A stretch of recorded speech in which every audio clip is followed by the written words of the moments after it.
우리가 살아가다 보면은 정말로 느닷없이 당하는 인생의 위기와 어려움이 많이 있습니다. 최근에 우리가 경험했던 신림동 등산로에서 한 여성이 성폭행당하고 또 폭행당하고 그리고 버려져서 결국은 죽게 되어진 사건이 있었습니다. 사실 유독 이 사건뿐만 아니라 우리 주변에는 묻지마 폭행과 묻지마 살인이 너무나 난무하기 때문에 사실은 두렵기도 합니다. 우리가 살아가면서 많은 사람들을 만나게 되어지는데요, 많은 사람들 가운데는 어떤 경우에는 강도와 같은 사람들이 있어서 우리네 인생에 많은 것을 빼앗아가고 우리를 죽게 만드는, 아프게 만드는, 고통스럽게 만드는 그런 사람들도 만나게 되어집니다. 또 어떤 경우에는 여기에 나오는 제사장과 레위인처럼 너무나 무관심하고 방관하고 그냥 지나치는 이런 사람들도 만나게 되어집니다. 그리고 어떤 경우에는 정말로 너무너무 고마운 선한 사마리아인처럼 나의 필요를 채워주고 나에게 도와주고 나를 살려주는 그런 사람들도 만나게 되어집니다. 자, 우리는 이런 사람들 세계 속에서 살아가는데 오늘 정작 우리의 더 중요한 것은 무엇입니까? 내가 그들 속에서 또 한 사람으로 서 있는데 내가 과연 강도와 같은 사람인가? 아니면 제사장과 레위인과 같은 사람인가? 아니면 선한 사마리아인과 같은 이웃으로 내가 지금 서 있고 살아가고 있는가? 한번 질문 던지면서 우리의 믿음을 점검하고 라이프 스타일을 새롭게 만들어가는 은혜가 있었으면 좋겠습니다. 자, 오늘 말씀은 사실 이 선한 사마리아인의 비유의 말씀은 율법교사와 예수님의 대화 속에서 나오는, 그래서 누가 진정한 이웃이냐라고 하는 것을 찾아나가는 작업에서 이루어지는데요, 먼저 율법교사와 예수님의 대화 장면 한번 찾아가 보겠습니다. 먼저 율법교사의 질문 한번 들어보시겠습니까? 어쩌면 우리가 던지는 질문일 수도 있을 것이고요, 우리 주변의 사람들이 행복축제를 하는 동안 던질 수도 있는 질문이라고 생각되어집니다. 25절, 어떤 율법교사가 일어나 예수를 시험하여 이르되 선생님, 내가 무엇을 하여야 영생을 얻으리까? 영생에 대한, 생명에 대한 질문을 하고 있습니다. 어떻게 하면은, 내가 무엇을 하면은 영생을 얻을 수 있습니까? 라고 하는 질문을 하는데 25절에서 우리는 이 율법교사의 잘못된 모습을 두 가지를 발견하게 되어집니다. 하나는 잘못된 신학 프레임입니다. 그래서 잘못된 신학 프레임을 가지고 질문하는데 무엇이라고 말합니까? 선생님, 내가 무엇을 하여야 영생을 얻으리까? 무엇을 해서 영생을 얻을 수 있는 게 아니죠. 영생은, 생명은 어떻게 얻는 겁니까? 생명의 떡으로 오신 예수님, 나는 길이요 진리요 생명으로 오신 예수님을 내가 받아들이고 믿고 따르면 선물로 주어지는 게 영생입니다. 그런데 이 사람은, 율법교사는 내가 무엇을 행해서 얻을 수 있습니까? 라고 하는 잘못된 신학 프레임을 가지고 접근을 했지요. 또 하나는 잘못된 동기와 잘못된 목적을 가진 질문이었습니다. 예수를 시험하여, 예수님은 시험의 대상이 아닙니다. 우리가 테스트할 대상이 아닙니다. 우리가 유혹해야 될 대상이 아닙니다. 그냥 그분을 받아들이고 믿고 따라야 될 그분이신 거죠. 그런데 지금 율법교사는 잘못된 동기와 잘못된 목적을 가지고 예수님에게 찾아와서 질문을 합니다. 예수님이 귀신을 쫓아내는 사건이 있었습니다. 그 후에도, 귀신을 쫓아내고 난 이후에 사람들이 예수님에게 질문하는데도 비슷한 모습이 있습니다. 11장 16절 말씀입니다. 11장 16절, 또 더러는 예수를 시험하여 하늘로부터 오는 표적을 구하니.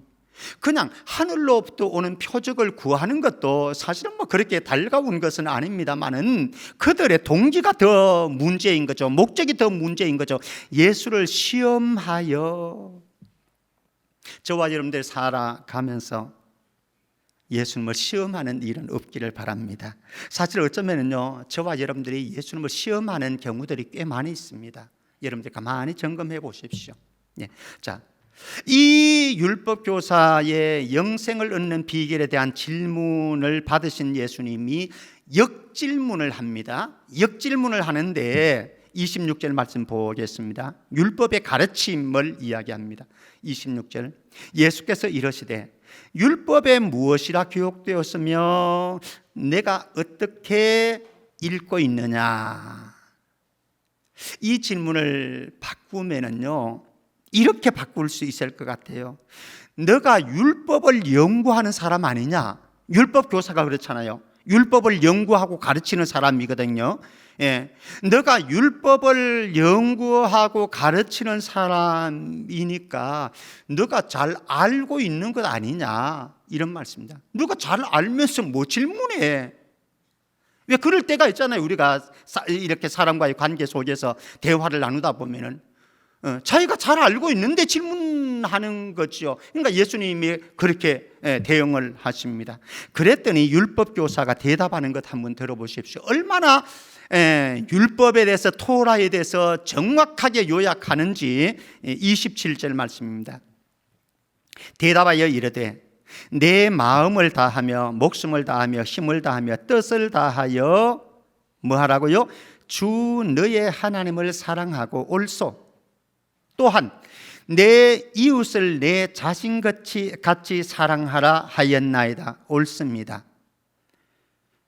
이것이 구약 토라, 성경 전체를 요약한다고 한다면 단 하나의 단어, 사랑. 그 사랑을 대별한다고 한다면 하나는 하나님 사랑, 하나는 이웃 사랑.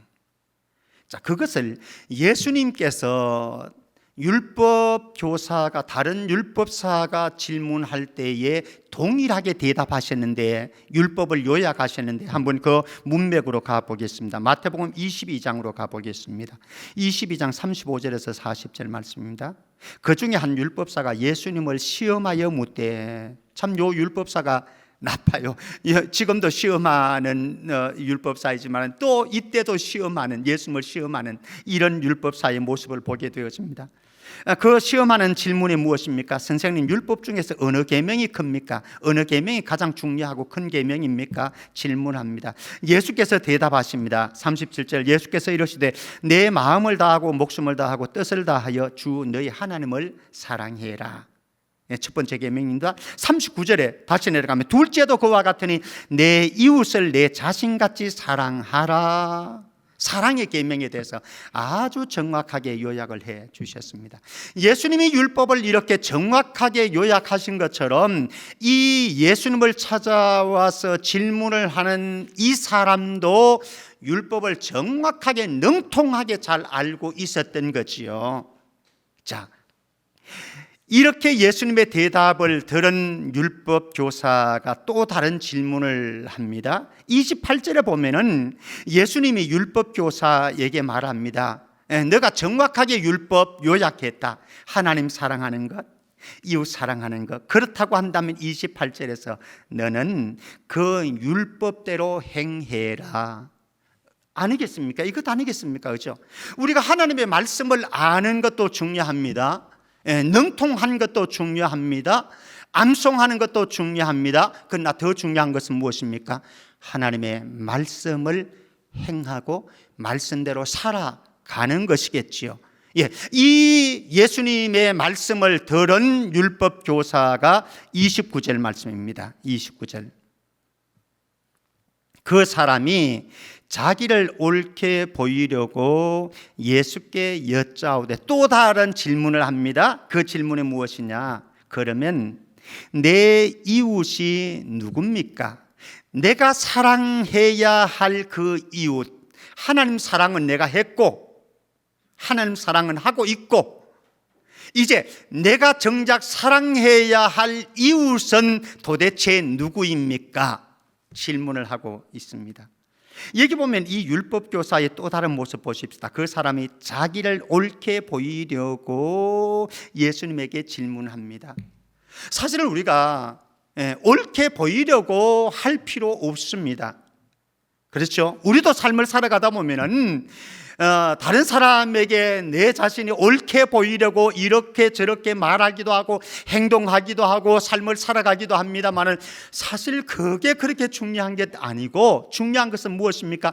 하나님이 나에게 말씀하는 대로 살아내면 되는 거예요. 뭐 내가 보이려고 할 필요도 없고 쇼맨십 할 것도 없고 뭐 다른 사람들이 나를 이렇게 보아주었으면 한다 뭐 이런 것도 사실은 아닙니다. 그저 하나님께서 우리에게 말씀하셨다고 한다면 아멘. 그래서 하나님의 말씀대로 실천하면서 삶을 사면 되는 거예요. 자랑할 것도 없습니다. 다른 사람에게 내가 이렇게 산다라고 이야기할 것도 없습니다. 그냥 이웃 알고 있는 거니까 사실은. 근데 그 말씀대로 살아가지 않는 것이 문제가 아니겠습니까? 어쨌든 이 율법 교사는 내가 사랑해야 될 대상인 이웃은 누굽니까? 질문합니다. 그러니까 이 이웃을 예수님께서 가르쳐 주시기 위해서 선한 사마리아인 비유, 우리가 너무나 잘 알고 있는 선한 사마리아인 비유를 하면서 그 이웃은 바로 이것이다 이제 말씀을 합니다. 여러분들의 이웃은 누굴까요? 한번 접근해 보십시다. 먼저 이 비유 속에 등장하는 사람들을 한번 살펴보려고 합니다. 첫 번째 30절 말씀, 강도 만난 사람입니다. 어쩌면 이 강도는요 내 삶을 파괴하는 사람일 수 있습니다. 여러분들에게도 있을 수가 있는 거죠. 예수께서 대답하여 이르되 어떤 사람이 예루살렘에서 여리고로 내려가다가 예루살렘에서 여리고로 내려가는 한 사람이 있습니다. 한 사람이 있고, 근데 이 사람이 누구를 만났냐? 강도를 만납니다. 근데 이 강도가 어떻게 하느냐? 30절 계속해서 강도들이 그 옷을 벗기고 때려 폭행합니다. 거의 죽은 것 같이 되었습니다. 그리고는 버리고 가버렸습니다. 신림동 폭행 사건과 아주 흡사하지요. 아주 흡사한 상황이 벌어졌습니다. 여기에 예루살렘은요 해발 750m 정도 되어집니다. 아주 고산입니다. 높은 지역입니다. 750m. 여기 관악산이 얼마 되는지 모르지만 750m는 꽤 높은 고지대이거든요. 그런데 이 여리고는요 해수면보다 낮습니다. 그래서 표현하면은 이런 것이지요. 예루살렘이 여기라고 한다면 여리고는 여기예요. 그러니까 아주 가파르게 내려가는 길이라고 보면은 좋을 것 같아요. 그런데 예루살렘에서 여리고로 가는 길에 뭐가 있는가 하면 유대 광야가 있습니다. 유대 광야는 굉장히 황무하고 거친 곳입니다. 골짜기가 많고요. 군데군데 바위가 있고요. 그런데 이 군데군데 골짜기에 바위 있는데 매복해서 숨어 있는 자가 있는데 그게 누구라고요? 강도라고. 그러니까 이곳을 지나가는 건 우범 지역을 지나가는 거예요. 그래서 두려운 곳입니다. 불안한 곳입니다. 이 사람이 이곳을 지나갈 수밖에 없었고 지나가다가 강도를 만난 거예요. 그래서 이 지역에서 많은 사람이 강도에 의해서 죽어가기 때문에 이 도로를 피해 도로, 피 있잖아요.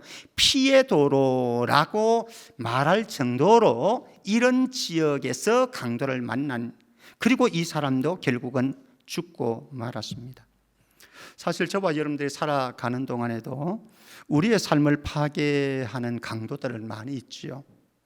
여러분들의 것을 빼앗아 가고 여러분들의 생명을 빼앗아 가려고 노리는 강도들이 많이 있죠. 그래서 우리는 길을 갈 때, 삶을 살아갈 때에 조심하지 않으면 안 되는 거죠. 이 지역은 정말로 우번 지역이기 때문에 조심해야 되는 지역입니다. 그렇듯이 우리의 인생도 마찬가지 아니겠습니까? 어쩌면 우리가 이제 이번에 행복축제를 하는데요, 행복축제는 우리가 누구를 찾아가는가 하면요, 사탄이 강도입니다. 강도인 사탄에게 영혼을 빼앗긴, 인생을 빼앗긴 사람들 우리 주변에 많이 있는데, 죽어가는 영혼들이 있는데, 이들에게 찾아가서 정말로 선한 사마리아인처럼 그들의 생명을 건져주는, 살려주는 사역이 이번에 행복축제이다라고 하는 거죠. 얼마나 가치 있는 일인지 모르는 것이죠. 어쨌든 여기 강도 만난 사람이 있습니다. 자, 피해자이겠죠. 자, 이때에 31절 32절 말씀에 가면 또 다른 등장인물이 있습니다.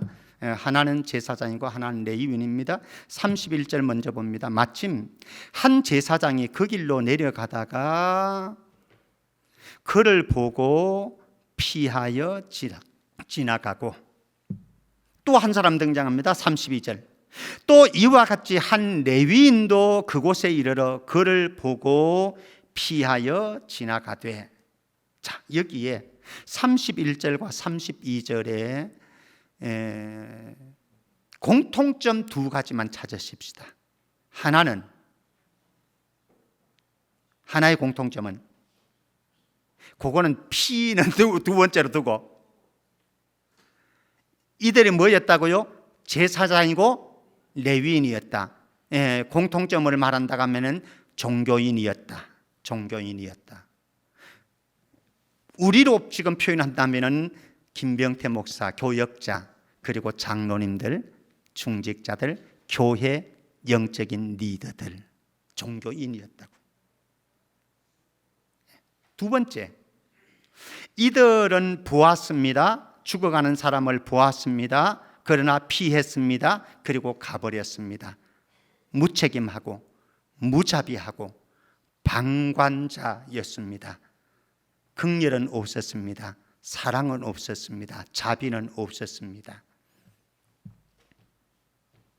자, 그러면은 제사장과 레위인이 왜 이렇게 무책임한 방관자의 삶을 살았을까? 무자비한, 사랑이 없는 인색한 삶을 살았을까? 이유는 뭘까요? 왜 그냥 보고 지나가 버렸을까요?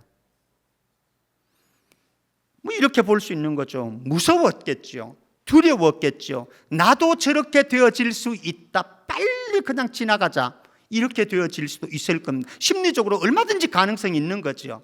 그러나 사실 이것으로 우리는 다 말할 수 없습니다. 더 고상한 이유가 있었어요. 고상한 이유 한번 보겠습니다. 레위기 21장 11절.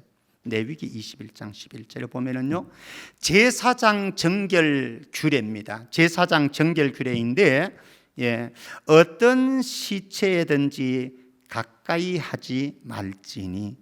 제사장은, 레위인은 시체에게, 물론 제사장뿐만 아니라 다른 사람들도, 일반인들도 그렇습니다. 유대 종교법에 의하면은 시체를 가까이 하면 부정해지는 거죠. 그러니까 지금 제사장이나 레위인은 종교 예식을 해야 되는 이런 사람인데, 거룩성을, 성결한 삶을 살아야 되는데 부정하게 되어지는 이 일을 해서는 안 되는 거죠. 그런데 얼마나 핑계가 맞습니까? 변명거리가 맞습니까? 우리가 이번에 이제 행복 축제를 합니다. 오늘 이제 우리는 작정을 할 겁니다. VIP 작정을 할 겁니다. 여러분들 가운데 이번 행복 축제 예내가 함께 동참하지 못하는 분들도 많이 있을 거예요. 아마 여러분들이 이제 그 이유를 말할 때에 아주 여기처럼 고상한 변명거리들도, 핑계거리들도 만들어낼 수 있어요. 자, 여기에 이 제사장과 레위인, 율법을 지켜야 되기 때문에, 성결한 삶을, 정결함을 유지해야 되기 때문에 이 사람 가까이 가서는 안 되는 것이 허용되어지겠습니까? 질문입니다. 여러분들에게 질문하는 거예요. 허용해 주시겠습니까? 허용 안 해 주실래요?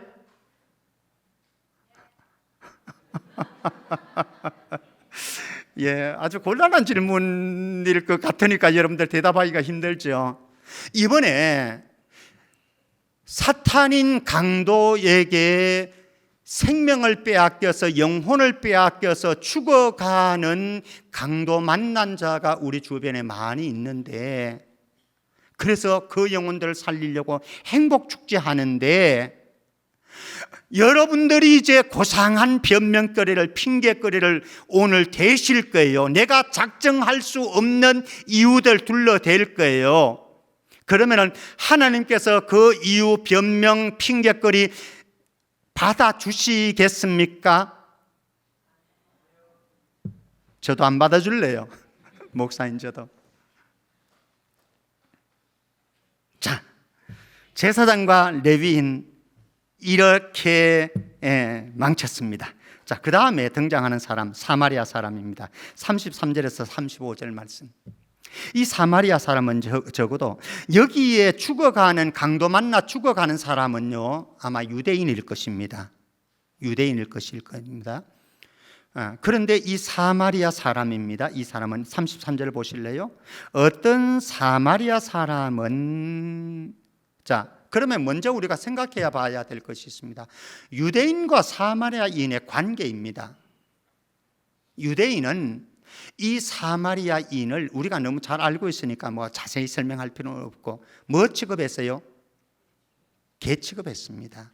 그러니까 아주 혼혈적으로 정체성도 지키지 못한, 성결함도 지키지 못한 그런 사람들, 이방인 취급했습니다. 유대인들은 이방인을 개 취급했거든요. 아주 무시를 해버렸고 경멸적인 존재로, 심지어는 원수같이 여겼던 사람들, 바로 사마리아 사람. 그래서 유대인들은요, 이 당시에 유대인들은 이들과 사마리아 사람들과 상종도 안 했고 같이 식사도 안 했고요, 그리고 그 사마리아 지역을 통과해야 되면 저쪽으로 먼 길을 돌아서 가는 정도로, 이렇게 유대인과 사마리아인의 관계는 이렇다라고 하는 거죠.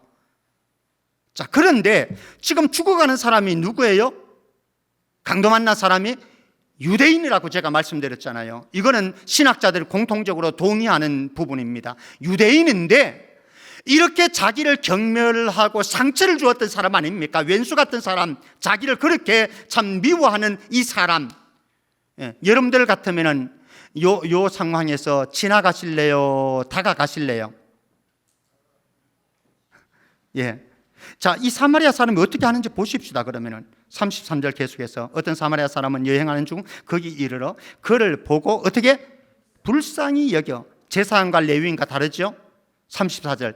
가까이 다가가서 기름과 포도주를 그 상처에 붓고 싸매매. 여기 기름과 포도주는 이게 그 약의 역할을, 치료제 역할을 하는 것입니다. 상처에 붓고 싸매고 자기 짐승에 태워서 자기는 걸어서 가고 주막으로 데리고 가서 돌보아 주니라. 35절. 그 이튿날 그가 주막 주인에게 데나리온 2를 내어주며 이르되 이 사람을 돌보아 주라. 자기 있는 돈을 투자하는 겁니다. 주면서 이렇게 해라. 만약에 비용이 더 들게 되어지면 내가 돌아올 때에 갚아주겠다. 얼마 들지라도 내 다 갚아줄 테니 이 사람 잘 돌보아 주라 라고 마지막까지 최선을 다해서 이 사람을 살리려고 애쓰는 사마리아 사람을 보게 되어집니다. 자, 이 비유를 하시고 예수님은 이제 사마리아 사람에게 사마리아 사람, 이 율법 교사가 예수님에게 질문했었잖아요. 내가 사랑해야 될 이웃은 누구입니까? 라고 하는 질문했잖아요. 29절 말씀에서. 그렇게 질문한 데 대해서 예수님께서 대답을 주십니다. 대답을 주신데 36절. 너의 생각에는 이 세 사람 중에 누가 강도 만난 자의 이웃이 되겠느냐? 지금 율법교사는요, 내가 사랑할 이웃이 누굽니까? 라고 질문을 했지만 예수님께서는 이 강도 만난 사람의 이웃이 누구라고 생각하느냐, 다르게 지금 접근해 가고 계십니다. 자, 그렇게 예수님께서 강도 만난 자의 이웃을 묻자 율법교사가 37절에서 이렇게 대답을 합니다. 이르되 어떤 자라고요? 자비를 베푼 자니이다. 여러분들이 만약에 예수님에게 누가 강도 만난 자의 이웃이 되겠느냐라고 한다면 어떻게 대답하겠습니까? 저 같으면 이렇게 대답했을 거예요. 제사장은 아닙니다. 사마리아 사람일 겁니다. 이렇게 대답했을 거예요. 왜? 사마리아 출신의 사람이니까. 그런데 이 율법교사는 사마리아 사람입니다 라고 대답하지 않았어요. 뭐라고 대답했습니까? 자비를 베푼 사람입니다. 왜 이렇게 대답했을까요? 쫀심 상하거든요. 예, 자기가 경멸하는 사람인 사마리아 사람이 감히 유대인을 이렇게 돌보아주고 살려주었다라고 하는 게 쫀심 상하는 거거든요. 그래서 쫀심 상하니까 사마리아 사람이라고 하는 것을 하지 않고 자비를 베풀어, 대답은 해야 되니까 자비를 베풀어 준 사람입니다. 저와 여러분들 안에도 이런 신보가 있잖아요. 고약한 신보인 거죠. 예. 그러니까 예수님께서 대답하십니다. 37절에 촉구하십니다. 37절 이르되 자비를 베푼 자입니다. 예수께서 이르시되 같이요 시작 가서 너도 이와 같이 하라. 예, 가라는 겁니다. 가라. 머리에만 가지고 있지 말고 가슴에만 가지고 있지 말고 가서 너도 이와 같이 하라. 어떻게? 자비를 베풀어라. 죽어가는 자를 살리라. 예수님은 어쩌면은요 강도 만난 자와 같은 우리에게 선한 사마리아인으로 찾아오셨는지도 모르겠습니다. 그리고 예수님은 지금 우리에게 무엇을 촉구하는가 하면요 강도 만난 자들이 지금도 여전히 우리 주변에 많은데 그 사람들에게 너희들이 선한 사마리아인 이웃으로 가서 그 사람의 이웃이 되어주라. 그래서 너희들이 가진 것으로 그 사람을 살려주고 고쳐주고 도와주라. 이 예수님의 음성에 우리 모두가 주인공 될 수 있기를 주의 이름으로 축원합니다.